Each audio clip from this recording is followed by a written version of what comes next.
la dimension des génomes également, c'est très différent. L'être humain, 26 000 gènes, ça fait une quinzaine d'années qu'on le sait, et quand les collègues américains ont séquencé l'ADN humain et qu'ils ont trouvé 26 000 gènes, on était très fiers, parce que comme on s'est toujours placé au sommet de l'évolution, eh bien ce chiffre énorme nous convenait très très bien. Manque de bol, ensuite ils ont séquencé le riz, je crois que c'est 2 ans après, 50 000.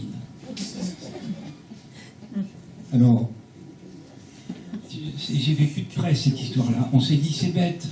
On avait une règle magnifique selon laquelle plus il y a de gènes, plus l'organisme était évolué. C'est tout de même vexant d'abandonner ça. C'était beau. Et puis en plus, ça nous convenait parfaitement. Et je me rappelle Axel Kahn, génétique humaine à Paris, dans une conférence publique, il a dit non, non, abandonnez pas. Plus un être vivant a de gènes, plus il est évolué. Il dit simplement, le riz est plus évolué que nous. Alors là, on a prié de s'expliquer. Et il nous a donné cette réponse que j'oublierai jamais, mais j'ai l'impression que je l'ai déjà racontée dans cette pièce. Essayez de passer l'hiver le pied dans l'eau froide, à vous nourrir du pâle soleil hivernal et de quelques molécules de gaz carbonique qui sont par là, eh bien vous n'y arriverez pas. C'est même pas la peine d'essayer. Et vous n'y arriverez pas pour une raison simple, c'est que vous n'avez pas l'équipement génétique suffisant. Vous n'avez pas assez de gènes. Alors, petit à petit, il apparaît l'idée que les plantes seraient peut-être plus évoluées que nous. On ne fait pas la course. Pour faire la course, il faut aller dans le même sens. On a l'impression que les animaux vont par là, et que les plantes vont par là. Ce n'est pas une course. Mais je crois qu'il faut avoir l'humilité de reconnaître que les plantes sont allées plus loin dans leur direction que nous dans la nôtre. Donc là aussi, l'évolution est un petit peu différente.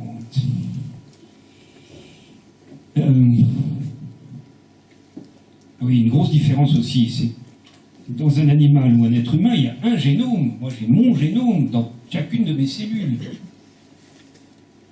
Et on était parti sur l'idée qu'un arbre, c'était pareil. Il aurait son génome dans toutes ses cellules. Mais avec les moyens dont on dispose maintenant, qui permettent de récolter des petits échantillons de feuilles tout autour de la cime d'un grand arbre, l'analyse de l'ADN de tous ces petits échantillons montre que c'est pas vrai, c'est pas le même génome. Donc ça fait là aussi une énorme différence.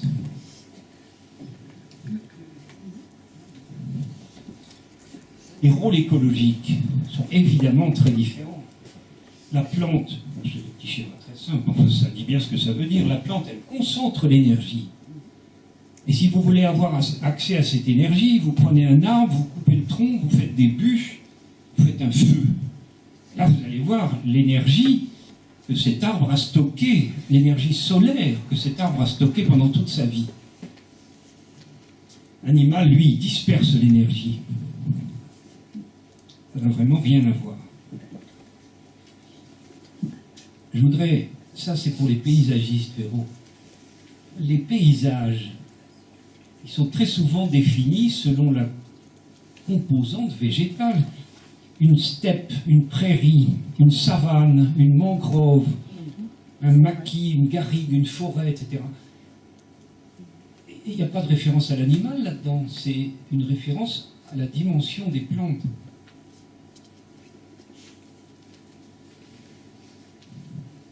Vous savez certainement ce que c'est qu'une chaîne alimentaire. Les uns sont à la base, c'est toujours les plantes qu'on met à la base dans ces cas-là. Il y a les herbivores qui mangent les plantes, il y a les carnivores qui mangent les herbivores, et il y a les parasites qui viennent parasiter les carnivores. D'ailleurs, le fait qu'on a mis les plantes à la base et l'être humain au sommet, c'est déjà en soi-même une prise de position. Et je trouve que c'est fallacieux, parce que, je vais vous donner le fond de mon idée, c'est que les animaux, et nous avons besoin des plantes, mais les plantes n'ont pas besoin des animaux. C'est une énorme supériorité. Prenez une baguette magique. Moi, je travaille dans des forêts équatoriales où il y a énormément de plantes, énormément d'animaux. Bon, supprimez les animaux avec votre baguette magique, laissez les plantes. Qu'est-ce qui va se passer?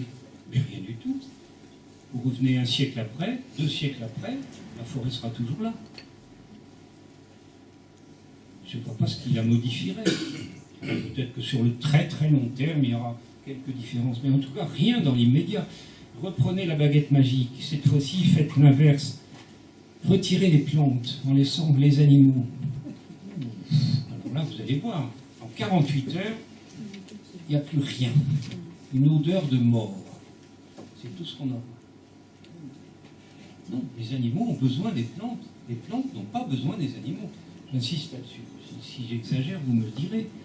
Alors vous allez me dire, bien sûr, il y a la pollinisation, il y a la dispersion. Seulement, les animaux, ils commencent par détruire la plus grande partie des graines. Et puis, il restera toujours les facteurs physiques, la gravité, le ruissellement de l'eau, le vent, etc. Moi, je pense que tout ça se passera très bien sans animaux. C'est pas très commode de vérifier mon hypothèse. C'est une expérience que je ne souhaite pas faire. Je voudrais dire, pour finir, qu'il y a aussi 2 manières de mourir. Un animal ou un être humain, c'est vivant ou c'est mort. On n'a pas de difficulté à le savoir. Tandis qu'un arbre, une plante, enfin, ça peut être en parfaitement bonne santé, mais avoir des branches mortes. Ce n'est pas du tout l'indice d'une faiblesse quelconque. C'est simplement que cette branche-là, elle a joué son rôle, elle disparaît, elle va être remplacée par d'autres. C'est parfaitement compatible avec la bonne santé. Alors évidemment, si on transfère ça à un animal, ça devient cocasse.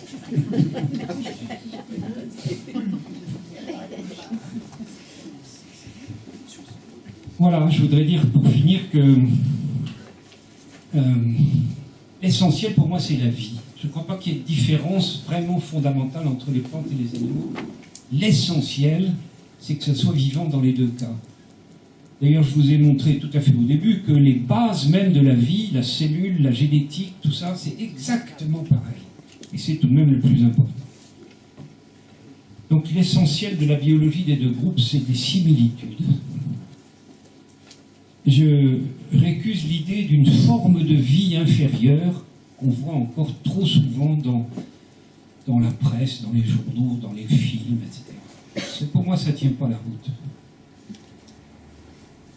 Trouvez-moi la moindre différence entre couper la branche d'un arbre et couper la patte d'un chien. Moi, j'en vois pas. J'espère que vous n'allez pas me dire qu'il y en a un qui pousse des cris et l'autre pas. C'est pas vraiment une différence sérieuse. Pour moi, c'est la même chose. Je vous remercie beaucoup.